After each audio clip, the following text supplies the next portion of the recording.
మన ప్రభువైన యేసుక్రీస్తు పరిశుద్ధ నామములో ఈ పాడ్కాస్ట్ ద్వారా వాక్యం ఉంటున్న ప్రతి వారికి నా హృదయపూర్వకమైనటువంటి వందనాలు. దేవుడు మిమ్మను దీవించునుగాక.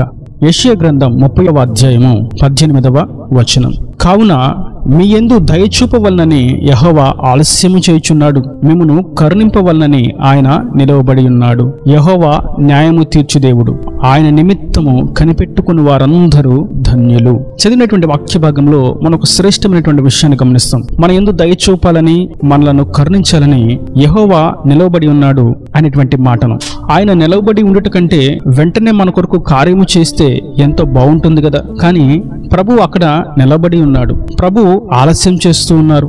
ఎందుకని, అసలు అక్కడ ఏం జరిగింది అని మనం చూసినట్లయితే 15వ వచనం నుండి, ప్రభువును ఇజ్రాయేలు యొక్క పరిశుద్ధ దేవుడు నగు యెహోవా ఇలాగు సెలవిచ్చుచున్నాడు, మీరు మరలి వచ్చి ఊరుకునుట వలన రక్షింపబడెదరు, మీరు ఊరుకుండి నమ్ముకునుట వలన మీకు బలము కలుగును. ఆయనను మీరు సమ్మతింపక అట్లు కాదు, మేము గుర్రములనెక్కి పారిపోవుదుమంటది, కాగా మీరు పారిపోవలసి వచ్చెను. మేము వడిగల గుర్రములను ఎక్కి పోయేదమనుకుంటే, కాగా మిమ్మును తరుమువారు వడిగల వారుగా నుందురు.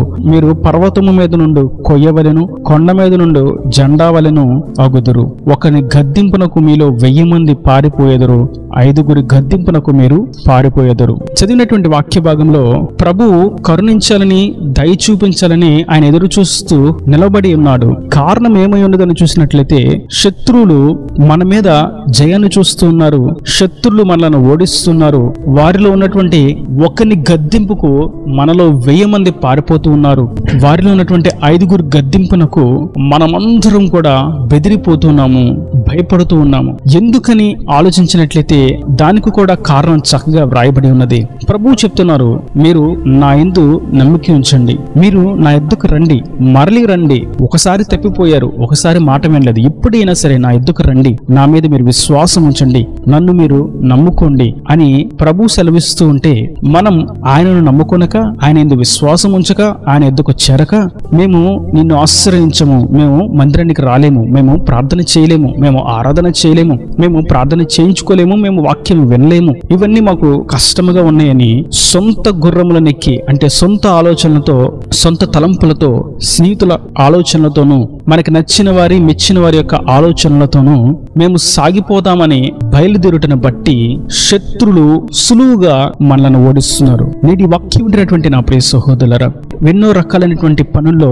అపజయాలు పాలవుతున్నారా? ఎన్నో విధాలైనటువంటి పరిస్థితుల్లో నిందలు, అవమానాలు అనుభవిస్తున్నారా? మీ దగ్గర జ్ఞానం ఎక్కువ ఉన్నప్పటికీ, మీ దగ్గర సామర్థ్యత ఉన్నప్పటికీ, మీకంటే తక్కువైన వారు మీ మీద ఆధిపత్యాన్ని కలిగి ఉన్నారా? మీకంటే తక్కువ సామర్థ్యత కలిగిన వారు మీకంటే ఉన్నతమైనటువంటి స్థాయిలో నిలబడి ఉన్నారా? వాక్యం సెలవిస్తుంది, మిమ్మును నా యందు విశ్వాసం ఉంచుడి, నా యొద్దకు రండి అని నేను మీకు తెలియచేస్తున్నాను. అప్పుడు మీరు వారికి భయపడవలసినటువంటి అక్కర్లేదు. నా కొరకు కనిపెట్టుకున్న వారిని నేను సిగ్గునకు అప్పగించను, వారిని ధన్యులుగా నేను మారుస్తాను, వారిని నేను కరుణిస్తాను, వారి యందు నేను దయ కలిగి ఉంటాను. శత్రువులలో 5 గద్దింపునకు 1000 మంది, 10,000 మంది జనసమూహం అంతా పారిపోయే విధంగా నేను చేయను. అసలు నా యందు విశ్వాసం ఉంచి నన్ను ఆశ్రయించి నా కొరకు కనిపెట్టుకున్న వారి యొక్క పరిస్థితి ఏ విధంగా ఉంటుంది? ఈ విషయాన్ని మనం లేవియకాండం 26వ అధ్యాయము 8వ వచనంలో చూస్తాం. మీలో 5 100 మందిని తరుముదురు, 100 మంది 10,000 మందిని తరుముదురు, మీ శత్రులు మీ ఎదుట ఖడ్గము చేత కూలుదురు. ఆయన కొరకు కనిపెట్టుకొని, ఆయన మీద విశ్వాసం ఉంచి, ఆయన ఆజ్ఞానుసారంగా జీవిస్తున్న వారి యొక్క సామర్థ్యత ఇది.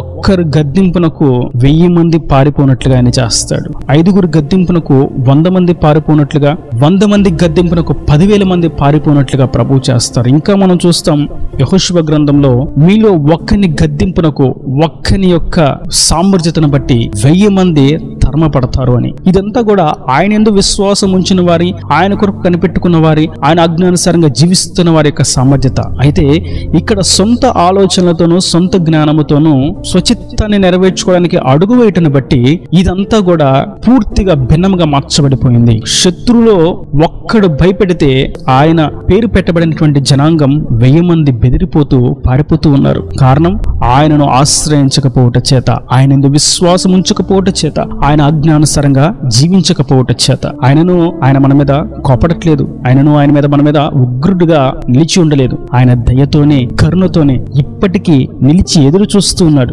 ఎవరైతే ఆయన కొరకు ఆయన యొద్దకు వస్తారో, ఎవరైతే ఆయన కొరకు కనిపెట్టుకుని ఉంటారో, ఎవరైతే ఆయన మీద ఆశ పెట్టుకుని విశ్వాసం ఉంచుతారో వారి ఎడల ఈ వాగ్దానాన్ని నెరవేరుస్తాడు. ఏ వాగ్దానాన్ని? మిమ్మును బట్టి శత్రులు భయపడి పారిపోనట్లుగా నేను చేస్తాను. మీరు 1000 మందికి సమాధానం చెప్పేటువంటి స్థితిలోకి, మిమ్మును చూచి 1000 మంది పారిపోయేటువంటి స్థితిలోకి నేను నిలబెడతాను అని. కనుక నేటి వాక్యం వింటున్నటువంటి నా ప్రియ సహోదరులారా, మనం దేవుని మీద విశ్వాసం ఉంచక మన సొంత జ్ఞానము చేత, సొంత బలము చేత, సొంత బలగము చేత, స్వచిత్తము చేత ఆయనను విసర్జించి తప్పుడు మార్గాల్లో వెళ్లి నష్టపోయి ఉంటాం. నేడిను మనం ఆయన యొద్దకు తిరిగి ఆయన సన్నిధికి చేరి ఆయన వాక్యానికి విధేయులమై ఆయన ఆజ్ఞను అనుసరించడానికి క్రమబద్ధీకరింపబడిన వారంగా అడుగు వేసినట్లయితే, ఆయనకు మన యొక్క చర్య అంతటిని తెలియచేసి ఆయన కొరకు కనిపెట్టుకుని ఉన్నట్లయితే, విశ్వాసం అంతా ఆయన మీద ఉంచి ఆయన కార్యం కొరకు నిరీక్షణ ఉంచినట్లయితే నిశ్చయంగా ఆయన తన జనులను హెచ్చింప చేస్తాడు. శత్రులు వారిని చూచి పారిపోనట్లుగా చేస్తాడు.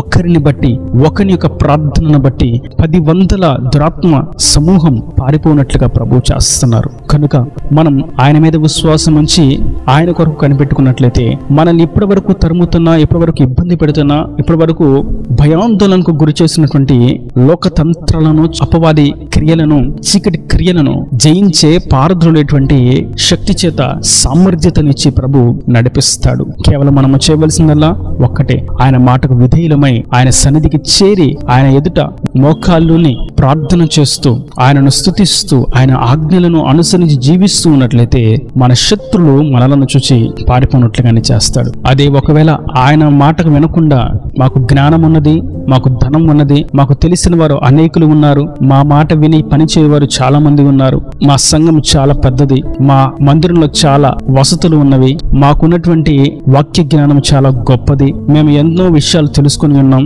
మాకున్నటువంటి వాహనాలు, వస్తువులు ఎంతో విలువైనవి, మేము ఎంతో సుఖభోగమైనటువంటి జీవితాన్ని, విలాసవంతమైనటువంటి జీవితాన్ని జీవిస్తున్నాం, కాబట్టి మాకు దేవుని వాక్యముతో, దేవుని పరిశుద్ధాత్మతో, దేవుని ఆజ్ఞలతో, సత్య సహవాసంతో, ఉన్నతమైనటువంటి ఉపదేశాలతో మాకు సంబంధం లేదు, మాకు అక్కర్లేదు, మేమే ఎంతో జ్ఞానాన్ని పొందుకుని ఉన్నాము, మేమే పరలోక రాజ్యానికి వారసులమవుతామని బుద్ధిహీనంగా అడుగు వేసినట్లయితే శత్రువుల్లో ఒక్కడు గద్దింపునకు ఇటువంటి వేషధారణ భక్తి మరియు శక్తి లేని భక్తి కలిగిన వారు పారిపోతారు. 1000 మంది పారిపోతారు. ఇంకా 5 వస్తే, 100 మంది వస్తే ఇక వేషధారణ భక్తిలో ఉన్నవారు, భక్తి అనేటువంటి ముసుగులో ఉన్నవారు పారిపోవుట, భయపడుట తప్ప ఏమీ చేయలేని వారుగా మిగిలిపోతారు. అయితే ఆయనను ఆశ్రయించి ప్రభువుకు మన చర్యను అప్పగించి వేడుకునేట్లయితే ఆయన మనలను శక్తిమంతులుగా సమర్థతనిచ్చి, అభిషేకించి, విజయమునిచ్చి, సమృద్ధినిచ్చి, క్షేమమునిచ్చి నడిపిస్తాడు. అది భౌతికంగాను ఆత్మీయంగాను ఉన్నతమైనటువంటి శిఖరాలను అధిరోహించినట్లుగా ప్రభు చేస్తారు. అందుకే వాక్యం సెలవిస్తుంది, యెహోవా న్యాయము తీర్చు దేవుడు, ఆయన నిమిత్తము కనిపెట్టుకుని వాడు ధన్యుడు. ఎవరైతే ఆయన కొరకు కనిపెట్టుకుని ఉంటారో వారు ధన్యులు. ఏ విధంగా ధన్యులు? వారు ఏ యుద్ధము చేయకుండానే, ఏం ప్రయాస పడకుండానే వారిని చూచి శత్రులు పారిపోతారు. ప్రార్థన మౌనంగా చేస్తూ ఉండగా, గదిలో ఉండి ఒక మూల ప్రార్థన చేస్తుండగా చీకటి దురాత్మ సమూహములు కేకలు వేస్తూ పారిపోతాయి. ఇది ఆయన వలన కలిగేటువంటి ధన్యుని యొక్క శ్రేయస్కరమైన, శ్రేష్టమైనటువంటి జీవితం. కనుక మనం ఆయన మీద విశ్వాసం ఉంచుదాం, ఆయన నామంలో ప్రార్థిస్తాం, ఆయన ఆజ్ఞానుసారంగా జీవిస్తాం, ఆయన ఆత్మశక్తి చేత నింపబడి సత్య సహవాసములో ఆయన ఉన్నతమైనటువంటి ఉపదేశాల చేత ఆత్మీయంగా కట్టపడుతూ మనం ముందుకు సాగిపోదాం. దేవుని చేత ధన్యులుగా ఎంచబడిన వారముగా శత్రువులను పారద్రోలే చీకటి క్రియలను భయపెట్టేటువంటి అభిషేకించబడినటువంటి క్రైస్తవులంగా ముందుకు సాగిపోదాం. దేవుని సాక్షులుగా జీవిస్తాం, దేవుని రాజ్యానికి వారసులుగా మార్చబడదాం. ఈయన దేవుని మాటల ప్రతి వారి హృదయంలో నేటి కట్టి ఫలింపు చేయంగాక. ఆమేన్. God bless you. తలలో వంచి కన్నులు మూసినట్లయితే మీ కొరకు చిన్న ప్రార్థన. ప్రేమ స్వరూపీకరణ కటాక్షంగా తండ్రి, నా ప్రభు, ఈ వాక్యాన్ని ప్రతి వారిని మీరు నిండారుగా దీవించండి, ఆశీర్వదించండి. మీరు మా కొరకు ఎదురు చూస్తున్నారు, నిలబడి ఉన్నారు, కరుణించాలని, దయ చూపాలని. అయితే మీ మాట వినకపోవటం బట్టే శత్రులు విజృంభిస్తున్నారని మీరు సెలవిచ్చారు. మీ మాట విన్నట్లయితే శత్రులను భయపెట్టే అపవాది తంత్రాలను అధిరోహించేటువంటి శక్తి సామర్థ్యతలను మీరు ఇచ్చి నడిపిస్తానని మీరు చెప్పిన నీ అమూల్యమైన వాక్యాన్ని బట్టి నీకు వందనాలు. వాక్యాన్ని ప్రతి వారిని మీరు అట్టి విధంగా నీ మీద ఆనుకొని రక్షణ పొందుకొని నీ వాక్యానికి లోబడి నీ ఆజ్ఞానుసారంగా జీవిస్తూ నీ మీద విశ్వాసం ఉంచి ఆత్మచేత నింపబడి ముందుకు సాగినట్లుగా సహాయం అనుగ్రహించి, ఇంకనూ వారి ప్రతి అవసరం నా కరుణని మహిమలు తెచ్చి నీ రాకడ రాజ్యాన్ని సిద్ధపరచమని యేసు పరిశుద్ధ నామమున ప్రార్థించి వేడుకుంటున్నాను తండ్రి. ఆమేన్. ఆమేన్.